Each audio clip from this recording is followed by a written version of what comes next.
सांगावा right to express लोकहिताची lakh मोलाची आपली बातमी सांगावावर पाहत असताना सांगावा 1,00,000 सबस्क्रायबरचा बनवणं हे आपलं ध्येय आहे। आपल्या हक्काच्या चॅनेलचं ध्येय पूर्ण करण्यासाठी आत्ताच सबस्क्राइब करा सांगावा, पाहत रहा सांगावा। या ठिकाणी आज मी तुमच्या समोर एक आमदार म्हणून उभारण्याचं भाग्य लाभलं, त्या भाग्यासाठी आपल्या सर्वांच्या ऋणामध्ये मी राहील। अगदी निवडणूक फॉर्म भरण्याच्या आधी 3 दिवस राजीनामा देऊन राजकारणामध्ये संधी त्यांनी दिली। इथे मन मोकळं करायची वेळ, जरी आपल्याला लिमिटेड टाइम असला तरी 4 गोष्टी बोलावं। मी राजकारणामध्ये या 2 व्यक्तींना आदर्श मानत होतो। पहिल्यांदा भेट झाली ती कैलास दादांची, विक्रमभाई पाटील यांच्या माध्यमातून त्यांची मी भेट घेतली। दादांना अनेकदा, ओम दादांना अनेकदा कार्यक्रमाच्या माध्यमातून मी अँकरिंग करायचो, दादा स्टेजवर असायचे, ही दोन्ही मंडळी स्टेजवर असायची, त्या माध्यमातून थोडी बहुत ओळख आणि त्याच्यानंतर आम्ही तिघांची बैठक आणि मग थेट मुंबईला न जाता उद्धव साहेबांची भेट न घेता आम्हाला तिकीट आमच्यापर्यंत आणून दिलेली ही 2 माणसं आणि समोरचा उमेदवार बलाढ्य होता, 3 टर्मचे आमदार होते। त्यांनी 2.5 वर्षापूर्वी केलेली गद्दारी आणि आदरणीय कैलासवासी पवनराजे निंबाळकरजी सर्वांचे आदर्श, त्यांच्याविषयी एकदा त्यांच्याकडून थोड्याशा वेगळ्या भावना व्यक्त झाल्या आणि त्या सगळ्यांचा परिपाक एक चांगलं सामान्य व्यक्तिमत्व, अतिशय साधारण कुटुंबातून मी आलेलो, ग्रामपंचायतची निवडणूक माहित नाही, एक सोसायटीची निवडणूक तेवढी लढवलेली होती, एकदा जिंकलो 2दा पडलो आणि इकडे ही सगळी दादा मंडळी सोबत असल्यामुळं धाडस करावं वाटलं। 11 वर्षाची नोकरी पुढे होती, साधं धाडस नव्हतं, परंतु माणसा जेव्हा पाठबळ देणारी असतात तेव्हा माणूस कसलंही धाडस करण्याचा विचार करत असतो आणि ही पाठबळ देणारी मंडळी आणि आपला आशीर्वाद, आई वडिलांचा आशीर्वाद सगळ्यात महत्वाचा असतो। आपण एकत्रित कुटुंब पद्धतीला मानणारी मंडळी आहोत। तुमच्या कुटुंबातली तुमची सगळी माणसं तुमच्या सोबत असतील तर जगातलं कोणतंही दुःख तुम्ही पेलवू शकता। सगळी राहायची मंडळी येऊन तुमचं तात्पुरतं सांत्वन करून जाऊ शकतात, परंतु 24 तास तुमच्या बरोबर असणारी माणसं जेव्हा तुमच्या पाठीमागं तुमच्या कुटुंबातली खंबीरपणे लढ म्हणणारी असतात तेव्हा कोणताही असाध्य असा विजय साध्य होतो। त्याचं उदाहरण म्हणजे मी या ठिकाणी उभा। अनेक गोष्टी होत्या, त्यामधून एकदा मी दादांकडे म्हणलं मी ही निवडणूक लढवणार नाही। दादांनी म्हणलं गुरुजी जा, सगळं चांगलं होतंय आणि तुम्ही फक्त तयारी करत राहा। आणि तिथून गेलं ते 3 दिवस ऍडमिट झाला आणि दादांचा जेव्हा निरोप आला उद्या राजीनामा द्या, दुसरं काही विचारलं नाही, थेट हातातले सलाईंच्या नळ्या काढून डॉक्टरला न भेटता, नर्सला न सांगता थेट गाडीत बसलो आणि राजीनामा द्यायला गेलो। टेन्शन सगळं सोडून दिलं, जे आहे ते हे करून देतील। आणि अशी माणसं जेव्हा आपल्या आयुष्यामध्ये असतात तेव्हा एखाद्या प्राथमिक शिक्षकाचा 28 दिवसामध्ये आमदार होऊ शकतो। आणि ज्यांच्या निवडणुकीत सबकी मर्जी स्वामी गुरुजी असे आमचे उमरगा व्यवहार मतदारसंघाचे आमचे सहकारी, आपले सगळ्यांचे स्वामी, आम्ही त्यांना कधी कधी आमच्याकडे लक्ष नसल्यावर म्हणत असतो आखी तर फलो स्वामी, ते बघतात आमच्याकडे चांगल्या नजरेने। असे प्रवीणजी स्वामी 2 वर्षापूर्वी धाराशिव फाउंडेशनची स्थापना पुण्यातच झाली। सुरुवातीला आपल्यालाही वाटलं असं, खरं तर आजचा कार्यक्रम बघितल्यानंतर लक्षात आलं पाहिजे आपल्या सगळ्यांना की धाराशिव फाउंडेशन हा चुनावी जुमला नव्हता। निवडणुका आल्या की असंच येत असतं काहीतरी. म्हणजे कुठलीही निवडणूक जवळ आली की मग वेगवेगळे उपक्रम, वेगवेगळ्या योजना, लाडकी बहीण, शेतकऱ्याचं माफी, अजून काय काय असतं, 2 कोटी रोजगार, अजून 15 लाख जुनं झालं की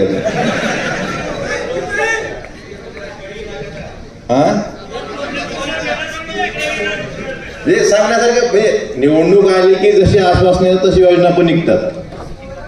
पण धाराशिव फाउंडेशन हे आम्ही काही निवडणुकीसाठी काढलं नव्हतं, ही त्याची प्रचिती आहे. आज आम्ही तुमच्यासोबत आलो पण आता निवडणूक नाही.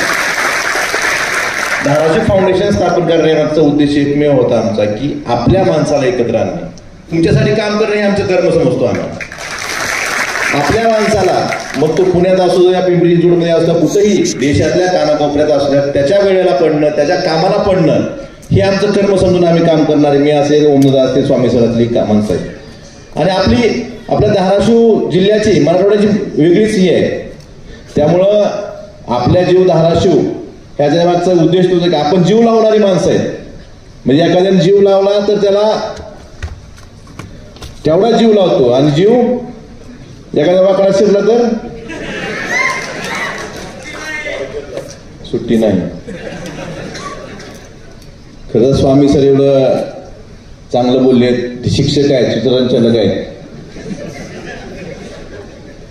आपण धाराशिव फाउंडेशनच्या माध्यमातून आपण जी कामं केली, आपण सिद्धेश्वर देवराई, तुम्ही जर कधी दरवर्षी आपण ऐकता की वृक्ष लागवड, आता सुद्धा आपल्या जिल्ह्यात 19 तारखेला सकाळी तहसीलदार येऊन गेल्या, 15 लाख झाडं लावायची म्हणजे. दरवर्षी कोट्यवधी झाडं आपण देशात लावतो. खरं तर ही झाडं लावली असती आपली 33 कोटी, आता कितीतरी कोटी, तर आपल्याला पाय ठेवायला इथं स्वतः घालायला लागते, झाडावर कार्यक्रम घ्यावा लागतो. म्हणजे खरी झाडं जगली असती तर तेवढी. पण आपण फक्त झाडं लावत नाही, आपण एकच कार्यक्रम घेतला. तुम्ही सिद्धेश्वर देवराई, तुम्हाला तो व्यवस्थित व्हिडिओ बघता आला नाही. ते उजाड मारणार होतं. सिद्धेश्वराचं मंदिर आहे वडगाव सिद्धेश्वरला, त्या ठिकाणी उजाड मारणार होतं. त्या ठिकाणी 10 एकर जमीन आपण त्यांच्या ट्रस्टकडनं मला आम्हाला झाडं लावायला द्या. झाडं लावणं हा उद्देश नाही आपला. झाडं लावण्याच्या आधी आपण काय केलं, त्या 10 एकरला पूर्ण कंपाऊंड वॉल केलं, काटे म्हणजे तारेचं कंपाऊंड केलं, नंतर खड्डे खांदले, नंतर ठिबक सिंचन केलं, मग झाड लावलं. मागच्या तुम्हाला सगळ्यांना विनंती आहे, आपण जर कधी धाराशिवला गेला तर नक्कीच सिद्धेश्वर देवराईला भेट द्या. आणि त्या ठिकाणी आपण बालागार्डन सह्याद्री आपल्या 2 डोंगरदारामध्ये ज्या प्रजाती जवळपास 250 ते 300 जातीच्या जवळपास 10,000 झाडं आपण त्या ठिकाणी लावलं. कारण आपण त्या ठिकाणी तुम्ही एकदा बघा, बॉटनिकल गार्डन, आयुर्वेदिक गार्डन, प्रत्येक धर्माचे गार्डन आहे. तीर्थंकर वन आहे, हिंदूचं नक्षत्र वन आहे, मुस्लिमचं पुराणिक गार्डन आहे, सगळ्या आपल्या बाकी सगळ्या म्हणजे ज्या गोष्टी, जी झाडं सगळे देशी झाड आहेत सगळी, अजून म्हणजे असं एकही झाड नाही परदेशी झाड, सगळी देशी झाडाची एका ठिकाणी 2 ते 3 वर्षात मी निश्चितच सांगतो की आपल्या धाराशिव फाउंडेशनची सिद्धेश्वर देवराई बघायला पूर्ण महाराष्ट्रातून लोक येतील, हा विश्वास मला आहे. एखादी घोषणा करायची, झाड लावायचं, आपण बघतो दरवर्षी तोच खड्डा, तेच पुढारी, फक्त रोप वेगळं असते, असंच असते ना. त्यामुळं आपण फोटोसाठी काम करणाऱ्यापैकी नाही, आम्ही जे करू ते मनापासून करू आणि प्रामाणिकपणे काम करू, हेच तुम्हाला या प्रसंगी सांगायचं. फाउंडेशनचा उद्देश एकच आहे की एकमेकांना आधार देणे आणि एकमेकाला मोठं करणे.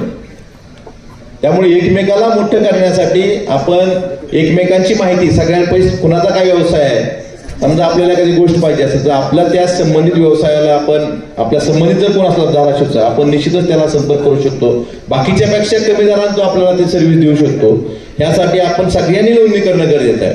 मला आपल्याला एवढं सांगायचं की धाराशिव फाउंडेशनची वेबसाईट आपण आज चालू करतोय आणि आपण सगळ्यांच्या हातात मोबाईल असतील. आपण आपण इथे लगेच रजिस्ट्रेशन करायचं, मी सांगतो कसं करायचं. धाराशिव फाउंडेशन.com हे ह्यातले आहे, सेकंड लिपीतली आहे. एवढाच फक्त फॉर्म भरून द्यायचा आपल्याला. आपलं नाव, मेल ID, मोबाईल नंबर, आपलं शिक्षण, आपला व्यवसाय, धाराशिव मधलं आपलं मूळ गाव तिथलं आणि इथला संपूर्ण पत्ता आणि आपला व्यवसाय, एवढं फक्त रजिस्ट्रेशन सगळ्यांनी करा. आपला उद्देश काय आहे, की आपण एकमेकाच्या माध्यमातून आपल्या लोकांना कसं मोठं करता येईल. मोठं मध्ये कसं, आपण जर एकमेकांना व्यवसायाच्या संधी दिल्या तर निश्चितच आपला माणूस मोठा होऊ शकतो. आणि आपला माणूस मोठा होणं हे आपल्यासाठी सगळ्यांसाठी घोषणाची गोष्ट आहे. त्यामुळं मला आपल्याला एवढं सांगायचंय, धाराशिव फाउंडेशन ही कुठली राजकीय संस्था नाही. आम्ही जरी राजकारणात असलो तरी अराजकीय संस्था आहे. आणि धाराशिव मधला प्रत्येक माणूस, म्हणजे आज पुण्यात असेल, छत्रपती संभाजीनगर असेल, मुंबईतल्या 100 लोकांचा आम्हाला निरोप आला की तुम्ही कार्यक्रम मुंबईत पण घ्या, आपल्या मुंबईतल्या 100 लोकांना एकत्र करा.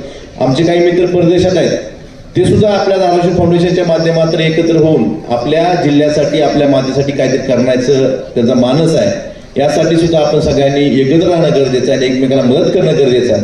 आपण एकमेकांनी सुखदुःख समजून घेणं आणि एकत्र राहून एकमेकांना मदत करून मोठं करणं हा धाराशिव फाउंडेशनचा उद्देश आहे. एवढंच मला आपल्याला याबद्दल सांगायचंय.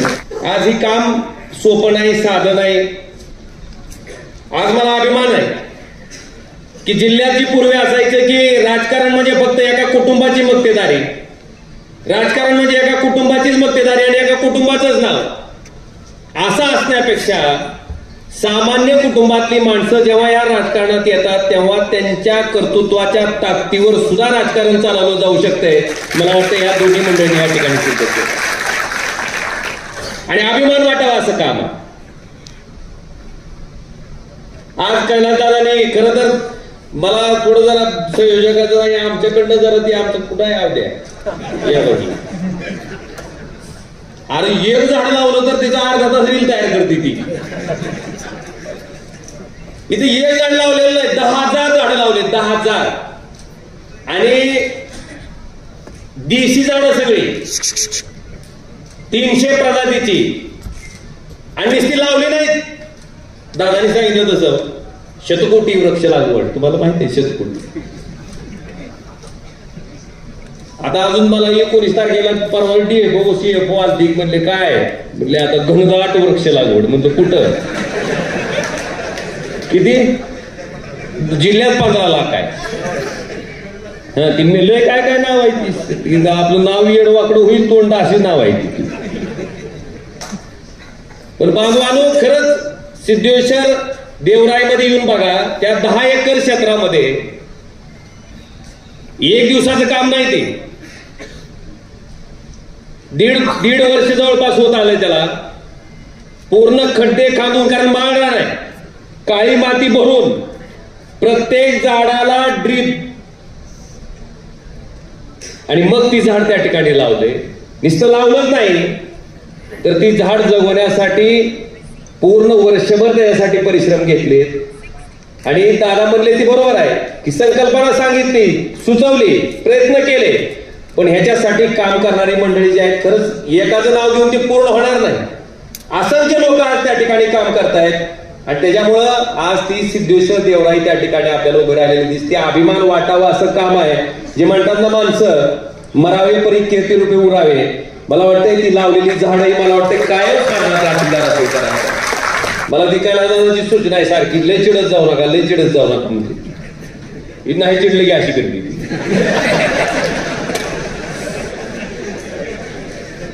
काय काय ठिकाणी लागते हंटर मी लागते. आता सगळी जरी एका वस्तुताची झालं, आम्ही सगळी आता कैलासदादासारखंच आचरण मी जर करायला ठरवलं पुन्हा पिहणार कोणाला म्हणले. दादा मला सारखं सांगते, दादा शांत, कारण इतकं चांगलं काम होतं. तुम्हाला ती चित्रफितीच्या माध्यमातून दाखवणं अत्यावश्यक होतं. जुनी चित्रफित सुद्धा इथं खरं दाखवता आलं नाही. एक फक्त बारका आपला त्याने आपला इंस्टा रील फक्त करून दाखवलं आहे. आम्ही आपलं गवत, आता गवत उपटायचंच काम आहे मला समजत आलेलं, कारण जिल्ह्यात तण फार झालेलं आहे वेगवेगळ्या प्रकारचं. ती तण साफ करणं आमची पहिली जबाबदारी आहे. त्याशिवाय झाड चांगलं उद्धार येत नाही. त्यामुळे ती तण काढणारच आहोत, तुम्ही त्याची काळजी करू नका.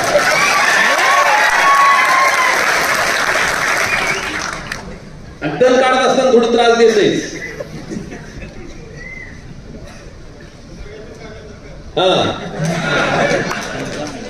मी मुद्द्यावर होतो ह्या की कैलासदादांनी या धाराशिव फाउंडेशनच्या माध्यमातून नोकरी महोत्सव असेल, आपल्या युवकांना मार्गदर्शन असेल, त्याचबरोबर सिद्धेश्वर देवरायच्या माध्यमातून 10,000 झाडं त्या ठिकाणी लावणं आणि जगवणं हे असेल. इथं जिथं कुठं अडचणी तिथं अगदी अर्ध्या रात्रीला सुद्धा तुम्हाला ओ म्हणायला त्या ठिकाणी एक आवाज कायमस्वरूपी त्या ठिकाणी. आता एकाचे 3 झाले. स्वामी गुरुजी आमच्यासारखंच आहे. आज ह्या पद्धतीचं काम त्या जिल्ह्यात होतं आणि मला अभिमान कधी वाटला, मनापासून आनंद झाला. सहसा राजकारणातली माणसं नेहमी त्या खेकड्याच्या चालीवर जाते. जरा दुसऱ्याचं नाव होईल की ह्याला झोपच लागत नाही. हा तुम्ही का नाही बाजू तिसरीकडे निवडणं करेल. पण मला आनंद ह्या गोष्टीचा वाटला की आजच्या राजकीय ह्याच्यात सारखी लोक म्हणते, तुमच्याकडे सुद्धा आता नगरपालिका लागल्यावर बघा विकास करायला बरीच लोक जातील सत्ताधारी पक्षात. आता चिंगरून मरतील अशी परिस्थिती आहे. पण विरोधी पक्षात राहून सुद्धा आपण संविधानिक मार्गाने त्या ठिकाणी सरकारला वटणीवर आणू शकतो हे दाखवून द्यायचं काम त्या ठिकाणी कायद्याने केलं. वर्ग 2च्या जमिनीचा विषय असेल आणि नुसतं भाषण केलं नाही, प्रत्येक भाषणातनं जी मांडणी होती ती अतिशय मुद्देसूद होती. मी त्याला म्हणत होतो ती वकिली करायला चालू केलं. किती झाले वर्ष आपलं? अजून 2 वर्ष आहे. म्हणलं काय आणल्या म्हणून आता काय शिकायचे का म्हणलं, आता काय वकील का कुठं प्रॅक्टिस करायची म्हणलं तुम्हाला. मला लक्षात आलं की का महत्वाचं आहे, शिक्षण का महत्वाचं. एवढा सगळा दिवसाचा व्याप बघून सगळ्या लोकांच्या लग्नाला जाऊन सगळ्याचं समाधान करून पुन्हा विधानसभेत पण वेळ द्यायचा आहे. प्रत्येकाच्या कुटुंबातनं कोणी कार्यक्रमाला सांगितलं लग्नाला तर ती बी चुकवायचं नाही.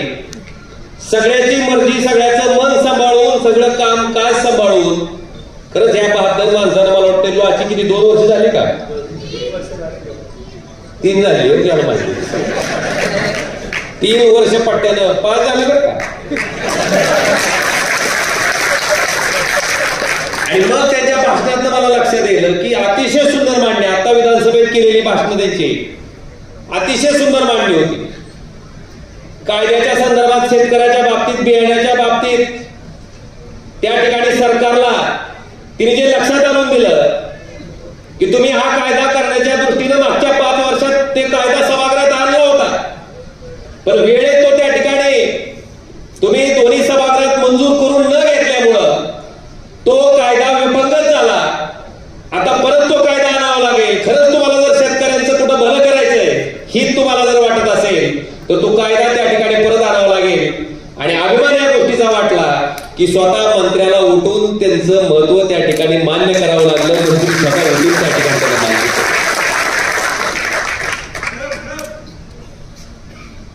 आता आम्ही बघतोय आता सध्या त्या धाराशिवच्या रस्त्याचं आम्हाला सारखं मला सुद्धा टेन्शन येते की तुम्ही सुद्धा गावात आल्यावर म्हणतात सर का रस्ते राहिले त्याचं कारण कधी कुणी बघितलं का हो? सगळीच माणसं राजकारणातली मोठ्या मानाची नाहीत. काही काही खेकड्याच्या मृत्यूची भ्यायच अजून तिथे सारखं पायवडीत बसायचं. 140 कोटीच्या रस्त्याच्या निविदेच्या कामाला जर 18 महिने लागत असते आणि 18 महिना झाल्याच्या नंतर सुद्धा ती निविदा रद्द केली जाते. कुणासाठी आहे नेमकं? बरी एक आमदार म्हणून काय करू शकते, काय करायला पाहिजे? कारण डोक्यात जाऊन धोरणं घालायचा. जिल्हा नियोजन समितीचा निधी कुणाच्या बापाच्या घरचा आहे? तुमचा सगळा टॅक्सच्या रूपाने जमा झालेला पैसा सरकारकडं आणि आमच्या धाराशिव जिल्ह्याला स्थगिती. आपल्या वडलोपार्जित बापाची इष्ट टिकून जर जिल्हा नियोजन समितीला दिला असेल तर जरूर ती स्थगिती. पैसे तुमचे टॅक्सचे तरी स्थगिती. आणि मग या स्थगितीमुळे त्या धाराशिव मधले रस्ते होत नाही. ग्रामीण रुग्णालयामध्ये त्या रुग्णाला त्या ठिकाणी मोफत औषधं मिळत नाही. अनेक शेतकऱ्याचे ट्रान्सफॉर्मर जे बिचारे वाट बघून आहेत की आता आमचा ट्रान्सफॉर्मर झाला पाहिजे, ते ट्रान्सफॉर्मर होत नाही. डोळ्यात एकच पाणी दिसत असताना सुद्धा केवळ लाईट नाही म्हणून त्या ठिकाणी स्वतःचं वाळलेलं पीक त्या शेतकऱ्याला बघावं लागतंय. अशा पद्धतीने वागणारी जर माणसं असतील तर मला वाटतं अशा लोकांना त्यांना वाटतंय की आम्ही यांना स्थगिती दिली म्हणजे बदनामी यांची होईल. पण मी त्यांना एवढं सांगत असतो, कर्म कुणाच्या बापाला चुकत नसते, कर्माला माणसानं कायम द्यावं. कारण केलेलं तर ते आपल्याला माहित असतं मनाला काय केलंय आपण नेमकं. ह्या वृत्तीनं त्या ठिकाणी कामकाज चालतं. पण असो, वाट बघून आहेत आम्ही, कधी ना कधी वेळ येईल. ती देवाच्या काठीचा आवाज नसतो म्हणते, ती लागल्यावरच कळत असते. ती कळत जास्त जावं कळायचं तेवढं तवा. पण या सगळ्या गोष्टी तुम्हाला सुद्धा माहित व्हाव्या. कारण आमचं काय होतं, आम्ही काम करतोय, मनवर मरतोय, प्रामाणिकपणे करतोय, आणि त्या रस्त्यात येऊन कोणतरी येऊन खाली फुसकून जाते. अरे पण बाबा का राहिलंय नेमकं, कुणामुळे राहिलंय, कशामुळे राहिलंय, ह्याचाही अभ्यास आपण थोडं सगळ्यांनी करणं गरजेचं आहे. हायकोर्टापर्यंत गेले होते ती स्वतः हायकोर्टात गेल्याच्या नंतर सुद्धा सरकारनं स्थगिती उठवली नाही. करायचं का आता नेमकं? ह्या वृत्तीचा आणि प्रवृत्तीची काही लोक आहेत, त्यांना आम्ही स्वतः समक्ष जाऊन भेटलो, विनंती केली की म्हणलं ह्याच्यात सामान्य लोकांना त्रास व्हायलाय. अनेक ऍक्सिडेंट होऊन काही आई वडिलांच्या अक्षरशः 20 वर्षाची 21 वर्षाची लेकरं त्या ऍक्सिडेंट मध्ये गेली. काय वाटत असं त्याच्या आई बापाला, हेही समजून सांगितलं. पण दुर्दैवानं अजून काय त्यांच्याकडे प्रकाश पडत नाही. त्यांना वाटतं की असंच हे आढळून खितपट ठेवलं म्हणजे लोक येतील वटणीवर. पण त्यांना माहित नाही धाराशिवचं पाणी आहे, कसं पाणी पाजतं, कसं उन्हानं करते, त्यांना कळलं आता पुढे बघून. आज दादांचं झालं आणि स्वामी सरांचं. खरंच तुम्हाला मी एवढा विषय सांगतो, महत्वाचा आहे. आजकालच्या राजकारणामध्ये तुम्हाला निवडणूक लढवायची म्हणलं की आधी बघतील पैसे किती येते. मग आमचं माझं काय दादाची चर्चा व्हायची की अरे उमरगा काय, उमरगाचं कसं, कुणाला विधानसभेचे आपल्याला उमेदवार द्यायचे. मग एक उमेदवार यायचा, सगळे कार्यकर्ते उमरग्याचे, दादा ही 8 कोटी रुपये खर्च करतो म्हणले. हे असतेत कुठं, मुंबईत आहेत म्हणले, तिकडे इंजिनियर आहेत म्हणले, 8 कोटी खर्च येते. बर पुन्हा दादा दादा दादा ही दुसरी ही कुठं असते, ही ठाण्यात असते, ही 10 कोटी खर्च येतो म्हणते.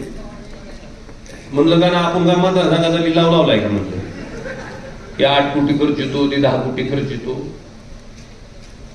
आपल्याला जेव्हा आपण आपला उमेदवार त्या लोकांच्या समोर देऊ तेव्हा लोकांना त्या उमेदवाराला मत टाकावं अशी त्याची प्रतिमा असावी, भले त्याच्या खिशात चुकी कवडी नसू द्या. म्हणजे तुम्ही असा माणूस हुडका, असा माणूस शोधा.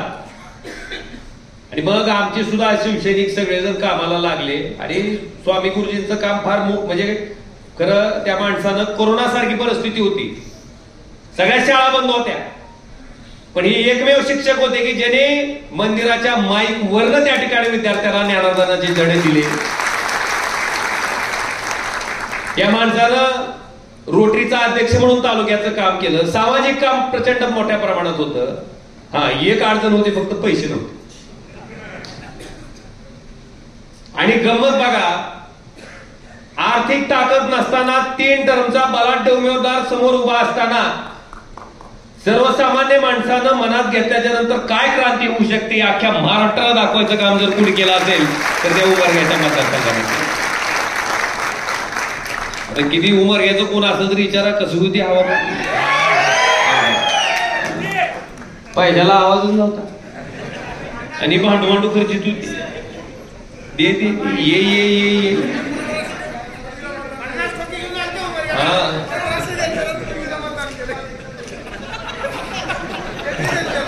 बांधवानो, मला तुम्हाला एवढं सांगायचंय की आम्ही बसलेली माणसं. आणि गंमत अशी, आता समजा जर विचार करा की 5 कोटी 8 कोटी 10 कोटीचा खर्चाचा विचार करून जर दिला असता, कदाचित ते निवडून मिळालं असतं, तर ते आज काय करीत होतं. आज अभिमान आहे की खिशात फुटकी कवडी नसताना सुद्धा सामान्य माणसानं ज्या पद्धतीनं मतदान देऊन एका प्राथमिक शिक्षकाला महाराष्ट्राच्या विधानसभेत पाठवायचं काम केलं. मला वाटतं त्यांच्या मताप्रती ऋणात राहूनच स्वामी सरांनी सुद्धा तितक्याच ताकदीनं त्या ठिकाणी काम करायला सुरुवात केली. आणि हे राजकारण खरं हे आहे चांगली माणसं, चांगल्या व्यक्ती, चांगल्या वृत्त्या या राजकारणात आणणं आणि राजकारणातनं त्याच्या माध्यमातून समाजासाठी जे समाजाला आवश्यक आहे ते काम करून त्या ठिकाणी त्या राजकारणाचा सदुपयोग करून घेणं. मला तुम्हाला स्वाभिमानानं सांगायचंय की आज कुठं जरी गेलात तुम्ही तर ज्यावेळेस तुम्ही धाराशिवचं म्हणतात तेव्हा लोक तुमच्याकडे बघताना अभिमानानं स्वाभिमानानं बघतेत. का? कारण कुठल्याही गद्दारीचा डाग आम्ही आमच्या अंगाला लागू नाही.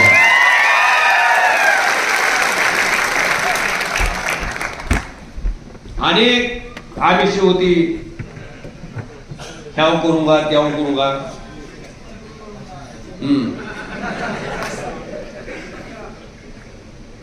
त्यांना सांगायचंय की बाबा भाई उद्धवराव दादांच्या जिल्ह्यातनं आम्ही येतो. ज्या भाई उद्धवराव दादांनी शेतकरी कामगार पक्षात असताना त्यांना मुख्यमंत्री व्हा, फक्त काँग्रेस पक्षात येऊन व्हा म्हणत होते, त्या दादांनी नम्रपणे सांगितलं की माझा शेवटचा श्वास सुद्धा मी त्या शेतकरी कामगार पक्षाच्या झेंड्यातच घेईन. त्या उद्धवराव दादांच्या मतदारसंघाचं प्रतिनिधित्व करणारी आम्ही सगळी मंडळी आहे. त्यामुळे तेवढं भान निश्चितपणे आम्हाला आहे. आज खरं तर एखादा एवढा कार्यक्रम घ्यायचा म्हटलं तर किती निरोपण, किती टाटापिटा करावं लागतंय. होय, गाड्या गेल्या का नाही, माणसं आली का नाही, जागा भरली का नाही, ती हाय गाव कुणाला बरी कशात नाही. ही पण ठीक. आज तुम्ही काय जमले एवढ्या संख्येनं? शेवटी माणसं प्रेमानं जिंकता येतात आणि प्रेमातनच माणसं जिंकले जाऊ शकतात. मला वाटतं हे आज या धाराशिव फाउंडेशनचं काम आपल्या सगळ्यांच्या समक्ष दिसतं. दादांनी अनेक चांगल्या संकल्पना पुढे वाचनालयाच्या बाबतीत सांगितल्यात. अजून मला गावाकडच्या लोकांना सांगावं, अजून मी गपच नाही.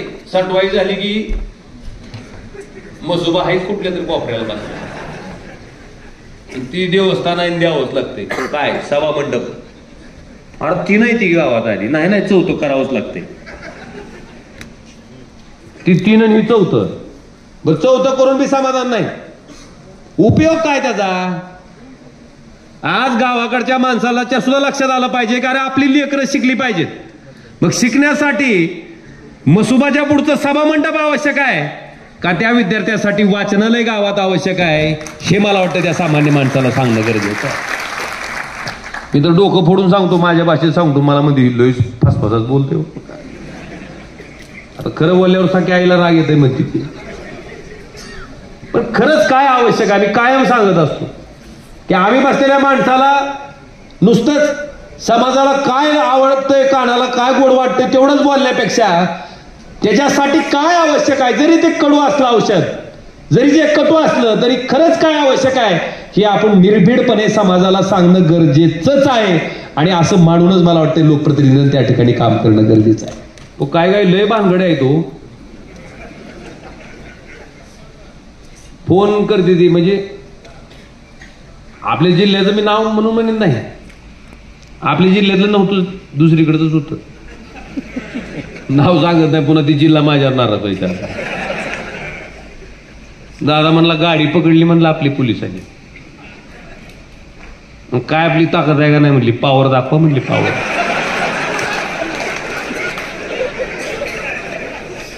म्हणलं खरं आहे तुझं, पोलिसाकडे दी, मला ह्याची पावर कळाली ती किती वाढलेली आहे. पोलीस म्हणला तुम्ही खासदार उमराजी बोलतो का? हो म्हणलं. म्हणला दादा एवढं पेलंय, म्हणला मी जर सोडलं कुठं धडकलं तर अवघड आहे बघा.